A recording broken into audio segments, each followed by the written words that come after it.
Balıqlar bütün gün suyun içindədirlər. Bütün gün çimirlər də suyun içindədirlər. Bəs nəyə görə balıqlardan hər iyi verir də, yəni pis verir? Bütün gün suyun içindədirlər, amma eyləniblər.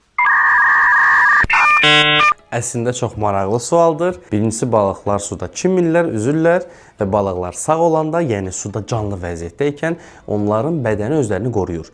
Onların seli qatı mövcuddur. İmmun mexanizmləri çalışır və maddələr mübadiləsi aktiv davam edir. Yəni bakteriyalar tamamilə nəzarət altındadır. Balıq öldüyü və sudan çıxarıldığı an bu sistem dayanır və yeni proses başlayır. Balıq toxumalarında təbii olaraq olan bakteriyalar sürətlə çoxalmağa başlayır.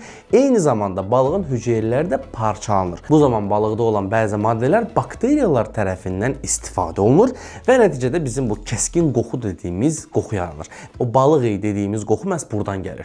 Bu qoxu sudan çıxmağa görə yaranmır. Bu qoxu ölüm və parçalanma başladığı üçün yaranır. Suda olanda balıq sağdır, proses yoxdur. Çöldə olanda isə balıq ölüdür deyə bu iyi ortalığa çıxır. Yəni ki, onlar sudadırlar deyə o demək deyil ki, onlardan iyi gəlmir. Sən qasa bəlkə də iyi gəlir və balıqların iyini dayandırmaq üçün onu mütləq şəkildə buzun üstünə qoyurlar. Niyə? Çünki soyuq temperatur bakteriyaların çoxalmasını yavaşlayır. Bu da qoxunun gec yaranmasına kömək edir.